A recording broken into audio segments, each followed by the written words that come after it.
Hello there, my name is Artie, and welcome back to Thing of the Month, where at the end of each month I'll discuss whatever game, series, album, or some other thing I enjoyed most that month. This month it's The Plucky Squire, developed by All Possible Futures and published by Devolver Digital. Let's get into it. The Plucky Squire has been on my radar since it was first announced back in August, purely because of the utterly charming vibe the game radiates. In the game, you play as Jot, the titular Plucky Squire, a character in a storybook who does all the generic hero things, slaying goblins, saving the kingdom, etc, etc, and progress through an amazing little adventure where you fight the evil wizard Humgrump, but we'll get to that in a bit. I grabbed it almost immediately after it released, and I think it's honestly one of the best games I've played in quite a while. So let's start off with gameplay. Oh, and as always, minor spoilers ahead. The Plucky Squire initially looks like a charming 2D role-playing game, similar to the original games in the Legend of Zelda series, but for the fact that it takes place in a storybook. It progresses like this for a little while, until you have your first encounter with the aforementioned Humgrump, who uses this crazy green meta magic to shoot you out of the pages of the book. This is the biggest gimmick of the game. Throughout the story, you'll be able to leap out of the page in order to solve puzzles, whether that be to get to otherwise inaccessible areas, move objects, or even turn the pages of the book to access previous levels. Also, thanks to this meta magic, you're able to rearrange the words in a book, Baba is you style, to give things different properties. Of course, your cool gameplay features are worth naught if you don't have equally well thought out puzzles to back them up, and this game has that in spades. Whilst I'm not going to sit here and tell you that The Plucky Squire was the most intellectually challenging game I've ever played, the puzzles were difficult enough that I felt satisfied after solving them, and even sometimes had to go to the game's hint system for help.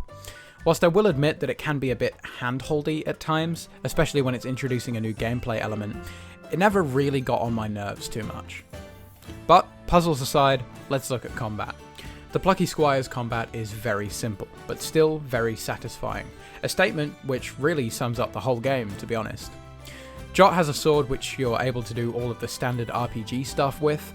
You can swing it for a basic attack, throw it for a ranged attack, swirl around for a larger attack radius, or ground pound for extra damage, and you're able to upgrade these attacks throughout the game to make them more powerful.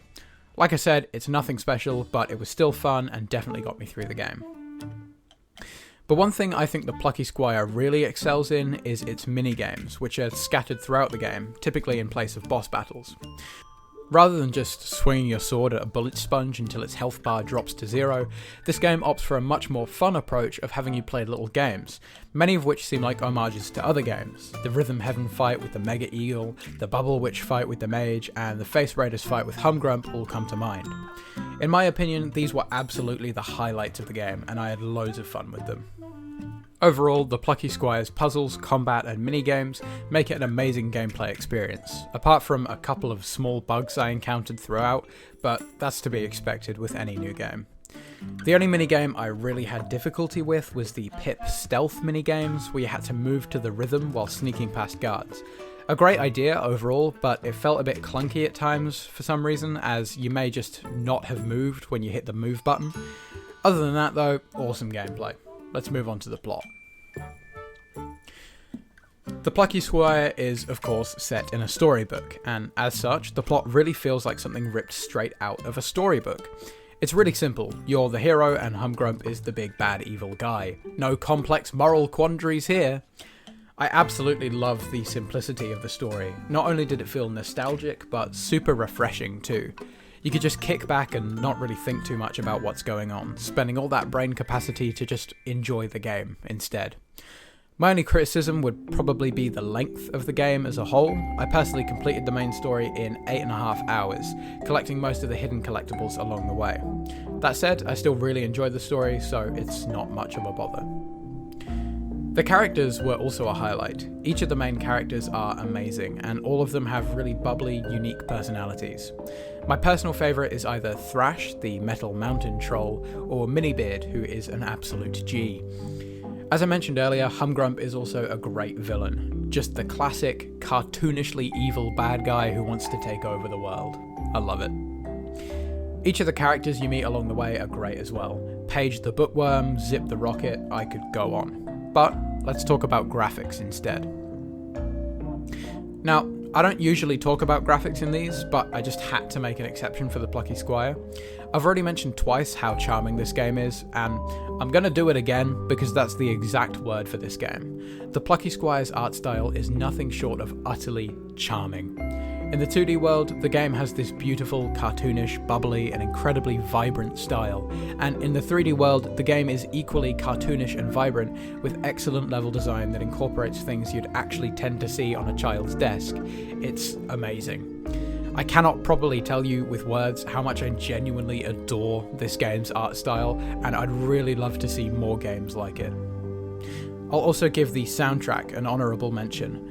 Composed by Mike Hiochadis, it's upbeat and feels very adventurous, definitely fitting the gameplay perfectly. In conclusion, the Plucky Squire is an amazing adventure that, whilst a little on the short side, has incredible level design, art, music, and minigames, along with heaps and heaps of charm. It's one that I'd absolutely recommend to anyone who'll listen, and I seriously commend the developers, all possible futures, for just making an absolute banger. And that's why it's my thing of the month. Side note, it also runs really well on my Steam Deck, and I like a good Steam Deck game. Anyway, thank you for watching. Apologies that this one was a little on the short side, but if you've enjoyed, leave a like, subscribe, all that jazz, and I'll see you at some point in the future. Goodbye.